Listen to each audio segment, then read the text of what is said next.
Part of the infrared inspection, again, is the visual inspection. So if you're a manufacturing facility and every time you do an infrared, you're doing also a visual inspection on all your electrical equipment, you're going to find things like obstructions, people putting crap in front of your panels and transformers and disconnects. You're going to find holes in your equipment to where they've maybe replaced a pipe and they didn't put a knockout plug, or they've replaced a circuit breaker and didn't put a circuit breaker filler plate in. That would be a violation where in 2023, I think it was $15,625 per instance. Hey, welcome to the Electrical Safety Podcast. Today we are speaking with Cody Jackson, who is owner of Effective PDM. We're going to be speaking to him about infrared thermography and maybe a little bit more on his course on how to learn how to execute an electrical infrared inspection. Cody, thanks for joining us today. All right. Thanks, guys. Thanks for having me on the podcast. It's always fun to do these. No, thanks.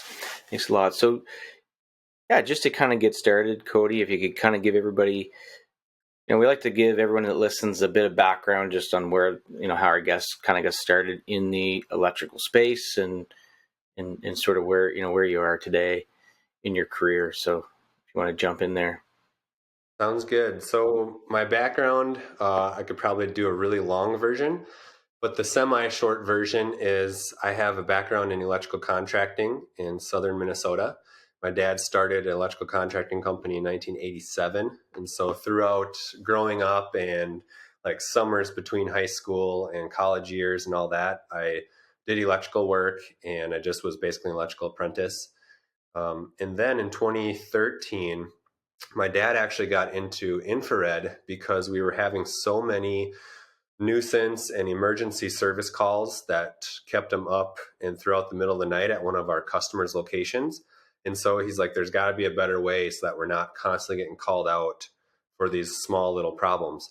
And so he looked into infrared, and then that started our reliability division of our company. At the time, we started it as a separate entity so that we could travel nationwide and do infrared inspections for manufacturing companies. And then over time now, we've actually combined our electrical and our reliability divisions into one company.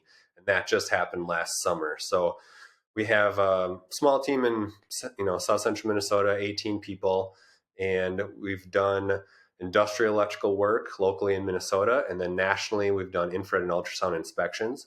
So how I got my start was I was doing the infrared thermography work at facilities. So I was doing electrical infrared inspections for large companies, and we were just basically their infrared team, just going facility to facility, inspecting their entire electrical system up and down. And so I really learned by being a practitioner and learned how to do it from firsthand experience. So I've taken, certification courses as well. I'm a level 3 certified thermographer. So that helps. But the biggest difference in how I learned is that having a mentor and somebody showing you actually how to execute an inspection is what was really valuable. So as most people know, when you go to school for something, usually everything you learned in school is done within the first 2 weeks of your actual job. So usually, 2 to 4 years of work is basically summed up in 2 weeks at a real job. And so that's where I found it was really helpful to learn it. But background as an outside contractor doing it. And then a couple of years ago, I had a couple of manufacturing customers ask me if I could train their teams to do it. And I was just like, yeah, let's do it. So I sold them on the projects, and then I had to go and create my program based on experience of what I've done in the past. And then I developed my course, implemented that at a few large manufacturing companies with 2 to 9 facilities, and just trained all of their maintenance guys at each facility. So this was in person. And by the end of my training, they were able to do an actual infrared inspection because it was like the virtual, or it was like the actual on-the-job training that they would need on their jobs. Like, this is exactly how we do it step by step. And then after that, I created an online course, which is the virtual on-the-job training version. It's like 70 plus videos. It's all video and instruction, really focusing on the execution of an infrared inspection and very, very little overview or theory. It's only what you need to know to learn how to do it on an electrical system, and then it's the step-by-step processes, cheat sheets, SOPs, and templates to actually do it. So that's kind of the background. So it was being a practitioner first, with some experience in electrical, and then having a customer ask for help, and then turning that into a product and a company. Cool. That sounds really cool, Cody. Um, how was the transition from being a practitioner to being a teacher, mentor? Was there a learning curve? You know what? For me, there wasn't. So something I've always had skills in is speaking to people, especially small groups, as well as when I look at something, I kind of think of it as what's the basics you need to know. So I've learned to take complex things and reduce it down to the minimum effective dose to get moving. So those two things combined, I've been able to just take off that way and just naturally teach people what they need to know to do the actual job, and then eliminate the stuff that they don't. So for me, it was a natural transition for sure. Cool. So people can expect a very practical, mm, effective course because you know how to make complex systems simple. Yes. And that's hopefully what they get once that's the outcome that I want them to have when they take it, for sure. Cool. I know, like my background was in mining and looking after like an electrical team, electrical maintenance group.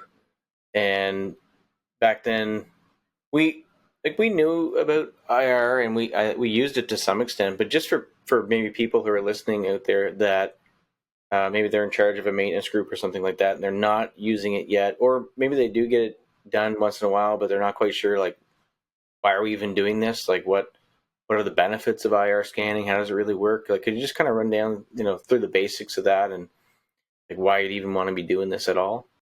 Yep. So basically, infrared thermography, it is a technology that allows you to see the temperature patterns on the surface of an object. And so when it comes to the electrical system, any loose connection or overload, it creates a high resistance connection to where it starts to heat up because the circuit is not transferring that energy as efficiently as it's supposed to. So as soon as, like, imagine a circuit breaker with the screw and then the wire going into the breaker, if that screw is slightly loose, even like a eighth or 16th of a turn, that's going to create resistance to where that circuit is going to heat up at that point. So an infrared imager allows you to see that heat, and it's like a hot spot, or find that pattern, and then you can say, hey, there's something going on here, let's investigate further. So that's the basics of infrared. And then with the whole electrical system, a maintenance manager or just a manufacturing facility in general is using infrared as a predictive maintenance technology, because that's what it is. It allows you to find problems when they're small before they exponentially increase over time and cause a failure. So it helps with downtime. It helps with, so that's cost avoidance and downtime. And then efficiency. So finding small problems and making one correction versus like a preventative maintenance, which is time based, which is like correcting every single thing. So it saves your maintenance time that way. And then it's really driven by insurance companies because of the benefits. They know if facilities do infrared inspections on the electrical systems, they're going to be safer, they're going to have less electrical or fire claims, and they're going to protect their employees, and they're going to protect their equipment. So it's more of a no-brainer thing that insurance companies are helping drive. And now more recently, NFPA 70B is also helping drive that by requiring it in the 2023 standard and going forward. So the benefits, they definitely are the lowest hanging fruit of predictive maintenance. And that's why companies start with infrared, because it's easier to learn, and with effective training, it's easy to apply. And then they can see quick ROI because they're finding these small problems, saving time, saving money, and making their facilities safer. This sounds like a no-brainer for sure.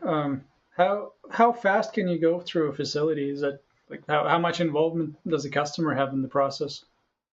Yep. So like if a customer was hiring an outside contractor to do it, like an infrared company, they're more than likely going to be very experienced and very fast.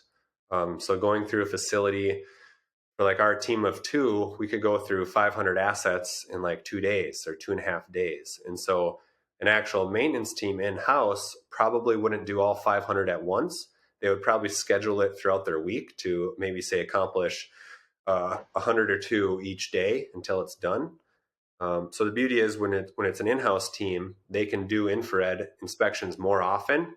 They can also break it up to inspect their whole facility throughout a course of a year multiple times without having to do it all at once. Whereas an outside contractor, it's usually done all at once and one snapshot in time in those 2 to 3 days. So speed wise, it's going to vary by experience because you are opening and closing electrical equipment. So that usually takes the longest. The actual infrared inspection part of it is a very short amount of time, probably like 20 to 30% of an actual inspection is just using your infrared imager and collecting data. The rest of the time you're opening and closing, you're walking through the facility, you're kind of working your way through the assets. You mentioned collecting data, like, I can imagine looking at the camera and you kind of see the different color tones and that. What is the information that you're gathering, and is there other data that it gives you that you'd be recording, or how does that work? So part of a good electrical inspection, infrared inspection, you're opening electrical equipment.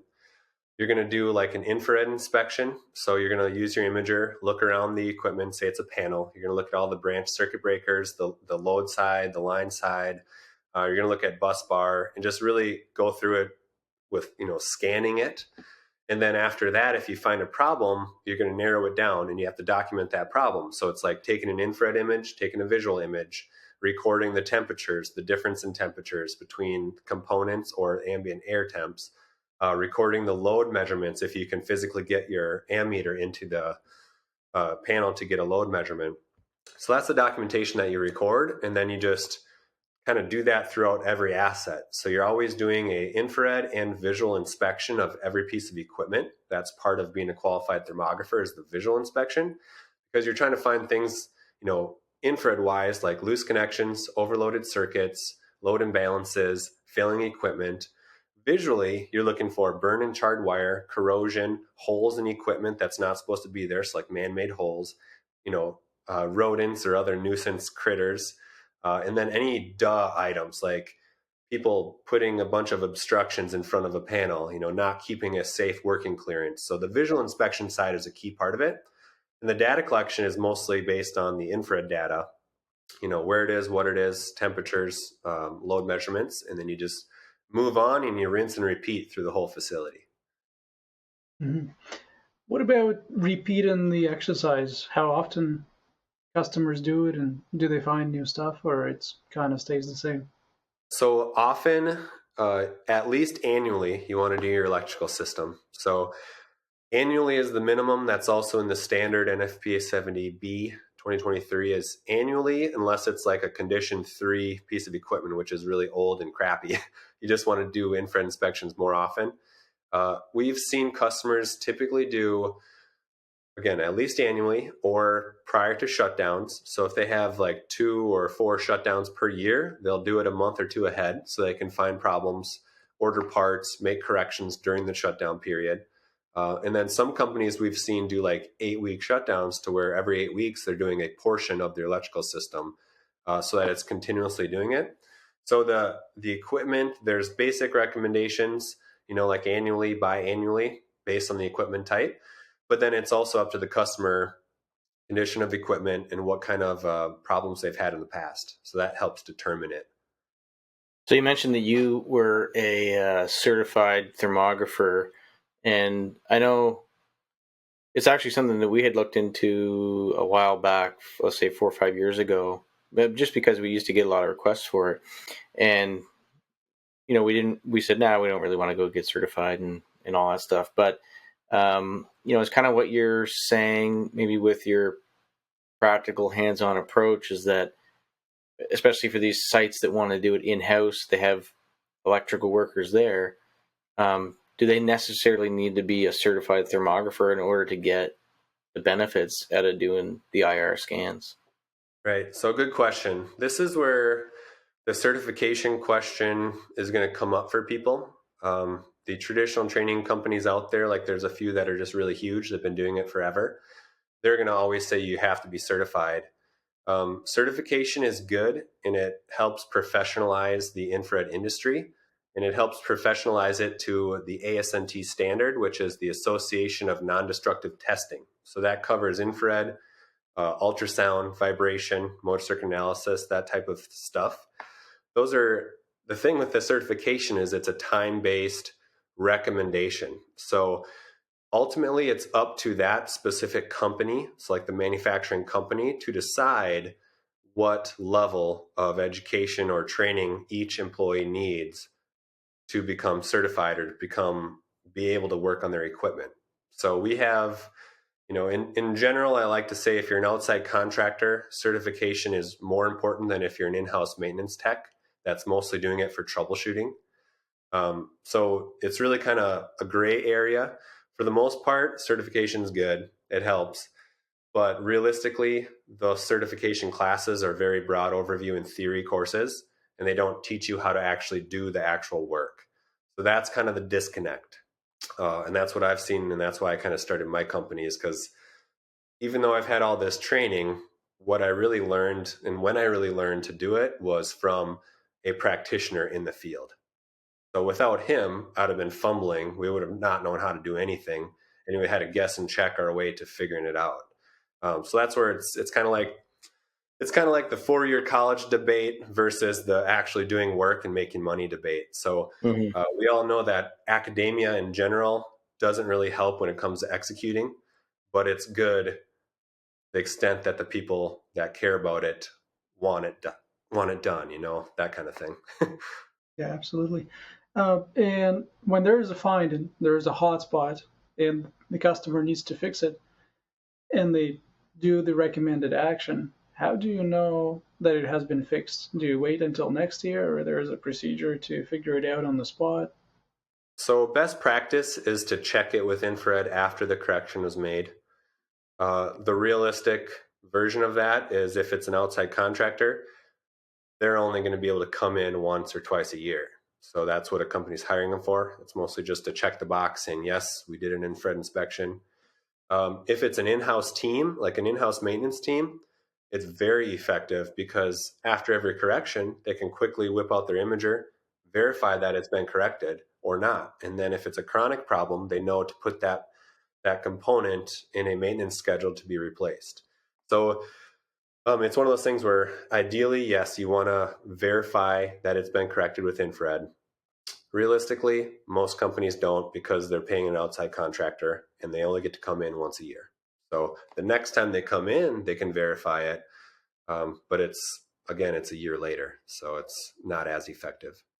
If the insurance companies are on to this now, then I'm thinking that there must be some statistics out there, and I'm not sure if you know them off the top of your head, but when you're solving problems that haven't happened yet, it's often hard to show the results of that, right? Because it's just that nothing happened. And so, do you know of anything that like the insurance companies have looked into, or just things that you might know in general, like different statistics or numbers that kind of show the benefits? Or Yep. You got anything on that? Yeah, definitely. So the first part is documentation. That's why documenting the things that you find with infrared is very important, because then you can help collect all those wins that you've had. So if you don't document it and you've corrected 10 problems throughout the year that nobody knows about, they're going to be like, why are we doing infrared? This isn't working. But if you document it and you say, I've saved $350,000 this year on these 10 problems, they're going to be like, okay, let's keep doing that. That's very good. So the documentation part is the first. That's very important. The other stats that are good and that are basically generally accepted by all thermographers is with infrared, it's typically a 5-to-1 ROI. So if a company does infrared inspections, they're typically getting a 5x return by cost avoidance. As you know, cost avoidance is nothing you can change in your budget the next year. It's just something you have to do so that you don't eventually have that, cost later on. But just in conservatively, labors and parts replacement, it's a 5-to-1. If you add any lost time, lost product, any safety hazards, it exponentially goes up. So for example, there's a well-known company out there, the Hartford Steam Boiler, that they have their own in-house infrared teams, and they go and they inspect all of their own boilers across the US. And they've done their own internal studies to where they're the ones that came up with the numbers based on all their claims data of insurance claims on infrared with boilers. And they came up with the 5-to-1, and that's very conservative. Most of the time, if you actually track it, the problems you find, it's usually 10x or more. We have customers where I've tracked it for like 6 years ongoing, and for finding a certain amount of problems, like for those 6 years, we've saved $2.7 million for that company. So it can be, you could track it very, very detailed, or you can just use like insurance claim based tracking, which is like a 5-to-1 ROI on the conservative level. I haven't met anyone that's tracked it consistently over the years that hasn't exceeded 5-to-1. So that's like a generally accepted conservative, radio talk show answer right there. 5-to-1 ratio. So if they spend $1,000 on doing IR scans, PMs, then likely on average over a course of time they will save $5,000 in repairs. Is that Yes. correct? Yep. And that's just the example of, say I find a circuit breaker that has a loose connection on the wire. To correct that, all I have to do is shut it off, tighten it with my screwdriver, maybe an eighth or a quarter turn, turn it back on, verify it's corrected, versus letting that run to failure. So reactive maintenance, waiting for that circuit breaker to fail, for it to burn up, and then I'm replacing the entire circuit breaker or possibly the entire panel, which is just the parts of the circuit breaker, the time to replace it on an emergency service call. So conservatively, you're just comparing predictive maintenance versus reactive maintenance, and that's where the 5-to-1 comes in. If you add anything else, it just stacks up on top of that for return. Yeah, I can only imagine. I remember back, I don't know the numbers, but from the mining days, like if the head frames, which is basically where the ore is being brought out of the ground, if anything goes wrong in there, like the costs are insane. Like per hour type, millions of dollars per hour type costs. Yeah. So to make sure that equipment is running well and you don't have any problems, then I'm sure the cost of doing an IR scan would be, much better than 5-to-1. Oh, yeah. Another point too, actually, I wanted to make is part of the infrared inspection, again, is the visual inspection. So if you're a manufacturing facility and every time you do an infrared, you're doing also a visual inspection on all your electrical equipment, you're going to find things like obstructions, people putting crap in front of your panels and transformers and disconnects.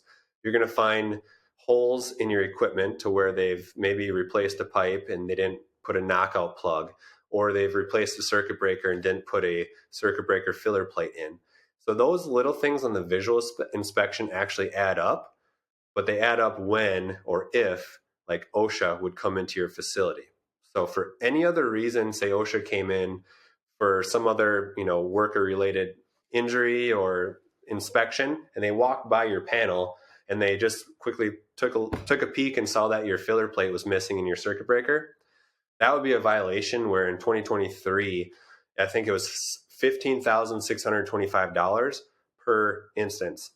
So per citation, and they're going to say, hey, this employer failed to properly protect the employees from energized electrical equipment because they didn't have the proper, filler plate in it.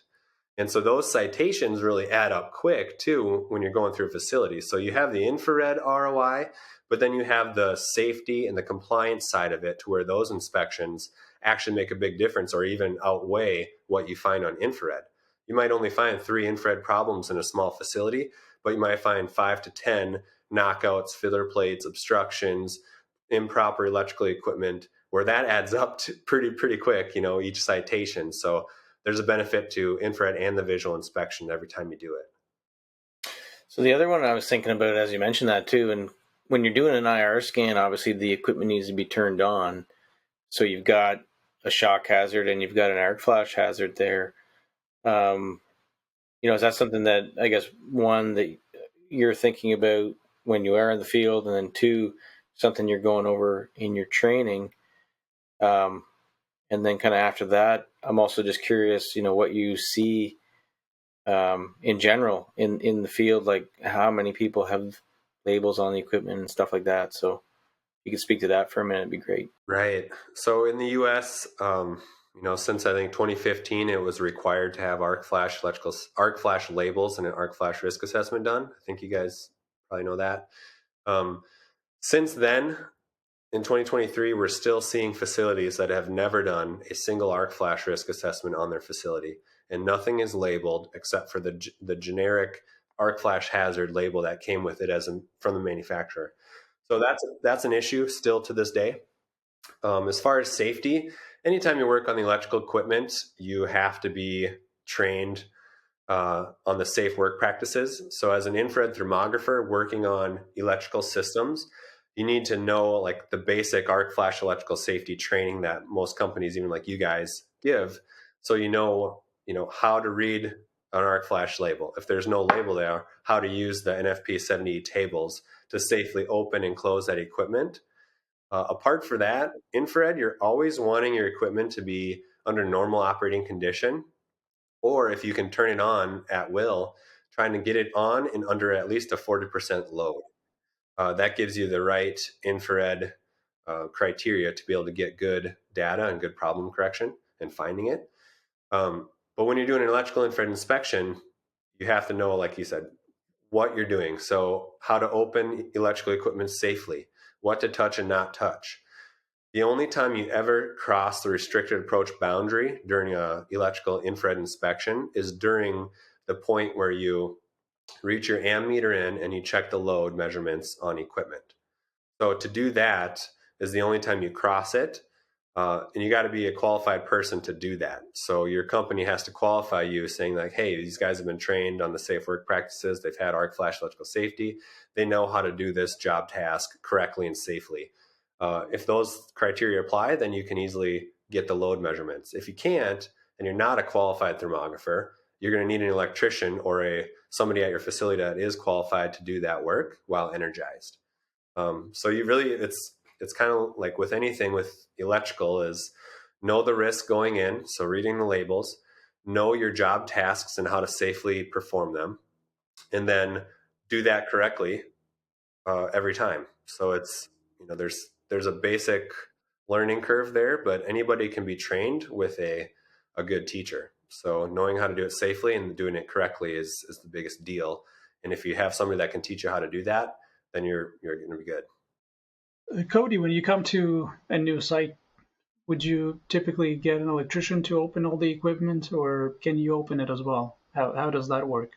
So it depends. If you're an outside contractor, more than likely, if you do electrical infrared inspections, you probably are an electrician, or a lot of them are. And then at that point, the company just has to agree with your credentials, saying yes, I qualify these guys to open and close at my facility. If you are not a qualified thermographer that can open and close, then the company would have to provide an electrician to open and close for you, as well as take the load measurements for you. So those are the two things that you need somebody qualified to work within that limited approach boundary. So ultimately, it is up to the company to make that decision. Hmm. But they have to be knowledgeable enough to determine if the person coming in is competent or not. Yes. So that would how would that work? Like if you could give an advice to clients and maintenance managers and all the people managing their facilities and equipment, do you have, like you mentioned, turning the complex problem into a 1, 2, 3 go solution? Do you have something like that for those guys? Like what's the 1, 2, 3 for a competent IR scan guy? For somebody to be qualified at that facility, a couple of questions I'd ask first of like a maintenance manager is, hey, have you guys done an arc flash risk assessment here yet? Is the equipment labeled? If yes, they more than likely have already had the arc flash. They've already had arc flash electrical safety training, and some of their maintenance guys are probably already qualified to do some of that work. Most cases, we find it where we'll go into a facility and the maintenance team is qualified at their company to do up to like an 8 cal, 8 cal, incident level panel or less. So as long as it's under 8 cal, they're able to open and close it with the right safety protocols. And at that point, they're also able to, like I said, the only two things you need is to open and close and to take a load measurement. So as long as they've got that safety training and they're a competent person that is like a maintenance electrician at their facility, um, that usually qualifies them at their own company. Okay. And what would qualify a contractor if they want to allow contractor to manage that portion of the job? What do Yep. they need to look for to say, yep, that particular contract is good to go? Right. I think that's more of an internal thing of however they select their contractors. So, for example, a lot of facilities that we work in, we have to take facility specific safety training. And then after that, it's usually based on their experience and their history. So if the maintenance manager says, "Hey, I call these guys all the time to do my electrical work," as long as they take our safety training, it's documented. They have like a certificate of liability insurance. Their company's in good standing, all that. Then they usually allow them to do that based on that experience and just their requirements. It's usually pretty simple as far as requirements because the maintenance teams, they just need help or they need somebody to do it. And if they already have relationships with a contractor, they usually qualify already. Based on experience, they might say we only allow a licensed electrician to work on our electrical equipment. So at that point, you have to be a licensed journeyman or master electrician. And then they might say, on top of that, we only allow a level 1 certified infrared thermographer to do it. And then they'll say that. If they don't specify those things, then it's a case by case basis based on that manufacturing company. How do those categories work for IR scan guys? What do you mean, like categories? Like the level 1, 2, 3? Yeah. Oh, yeah. So a level 1, 2, and 3, like any ASNT recommended level, it's based on hours. So like a level 1 is like 32 hours of training. So if you take a ASNT um, qualifying training that says we've trained our guys 32 hours, they've done this training, they've taken a test and passed it, we consider them to meet the requirements of ASNT to be a level 1 thermographer. So that goes with like ultrasound techs or vibration techs. It's all the time-based training. So that's like I said, that's where like the professional standards having certification helps because it just raises the bar at least a little bit to where you have to have a minimum training level. And then So to you get said level 2, it's like, you're level 3. yep. So you got Yeah. PhD in IR scanning. This Yeah. one, So two, three is like bachelor, masters, and PhD. yeah, it's not quite that intensive, I would say, but it does help like coming from the electrical contractor from the outside contractor perspective. It helps me because I can say I've done the required minimum trainings, but really what matters is the experience and the capabilities after that. So it's kind of a well-rounded thing, which I think it's really good for like a certification training to have certification if you're an outside contractor. Where I differ in my opinion is that I know certification trainings don't teach you how to do the actual job. So like if you only want your in-house maintenance team to inspect panels and control cabinets or disconnects, they don't need to be a level 1 because if you send them to that class, they're going to come back from that class still not knowing how to do the infrared inspection. Mm-hmm. So at that point, it's like companies, whoever the company person is that creates their program, they're in charge of saying, hey, our guys don't need to do a level 1 certification to do these, but they need to take like Cody's training or they need to take like an experience-based training approach, as well as know what the equipment is, what the safety is, all that kind of stuff. Yeah. Well, actually, that's a good time because I was just thinking about your training in particular. And, kind of, I mentioned that we had thought about IR scanning or looking into it, many years ago. And I remember someone made the comment like, well, don't you just take a camera and point it at the gear? And that would seem like that wouldn't take too long to train on. And then versus maybe being a level 3 certified, doing all the courses, and I'm sure there's tons of theory and technical and all that stuff. I'm guessing your training is maybe somewhere in the middle of that. So Could you take a minute or two and just kind of, for somebody that's maybe thinking about taking this training and they have an in-house maintenance team, like just kind of an overview of what the course is all about and like what are the things that they're touching on? You mentioned there's like 70 plus videos, but what are sort of the high level topics of the training and things it Yep. gets into? Yeah, so my offer with Effective PDM, my electrical infrared inspection implementation course, the offer I can deliver it in two ways. One is an online course, online format, and the other is in-person training. So the online and in-person training is based on the same training. It's just filmed really well and differently online than it is in person. But basically, it's how to plan, execute, and deliver an electrical infrared inspection PDM program from scratch. So this is taking an in-house maintenance team that wants to start infrared, saying like, here's exactly how you do and how you learn and how you do an infrared inspection on your electrical system at your facility. And so what I do with my plan, execute, and deliver approach is I start off, I have a module with this, which is like fundamentals. So here's the minimum effective dose again of that infrared principles that you need to apply to your electrical system in order to do an effective infrared inspection. And then I cover those fundamentals. So that's a lot of the minimum science and theory you need to know, but specifically for electrical systems. So nothing else besides that. It's just that specific thing. And then it's the plan, execute, and deliver because you need to know how to do an electrical infrared inspection. So you need to have a strategic operating process, so an SOP, how to do it. You need to have the instructions. You need to know the fundamental, like how to actually use your imager, where to look, how to look on equipment.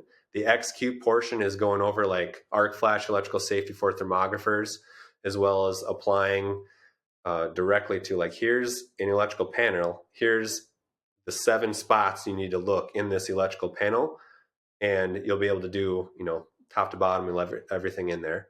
And then the deliver is how to document and report your findings according to industry standards. So it's really just, again, it's like the on the job training, but what my training does is I supply the on the job training, and then it has SOPs, worksheets, cheat sheets, templates, so that they can learn to use and do the infrared inspection the very next day.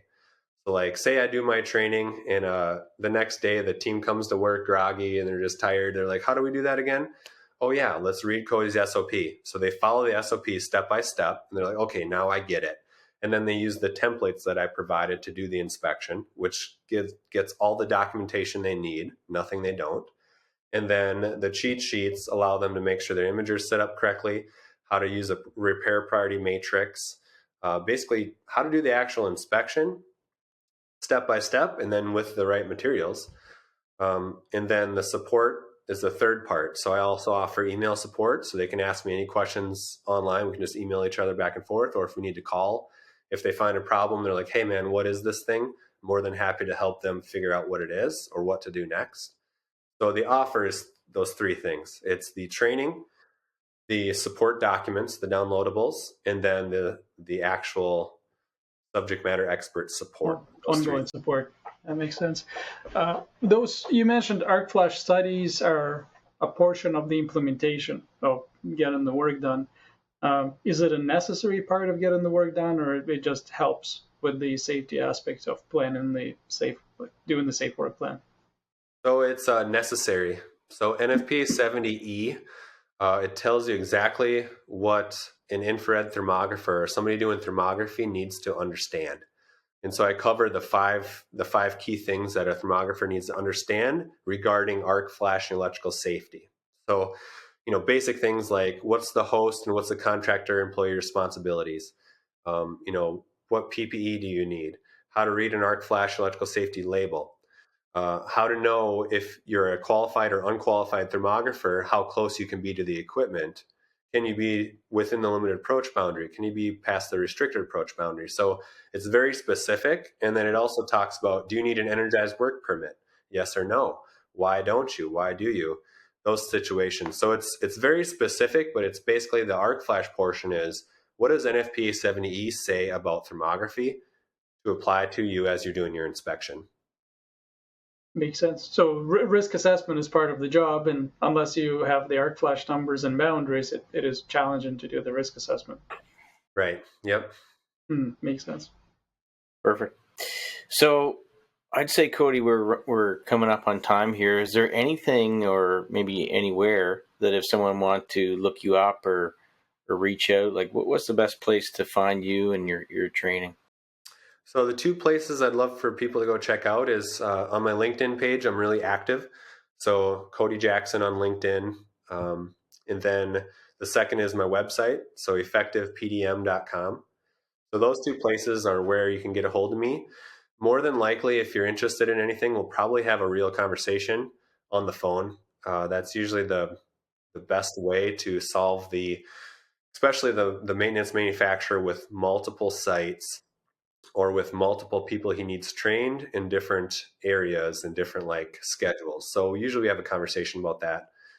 Or if you're an outside contractor, I've worked with a few people that want to start doing infrared as an outside contractor, and I just kind of show them, the behind the scenes stuff that you don't learn anywhere else, and just to help them accomplish those goals that they have.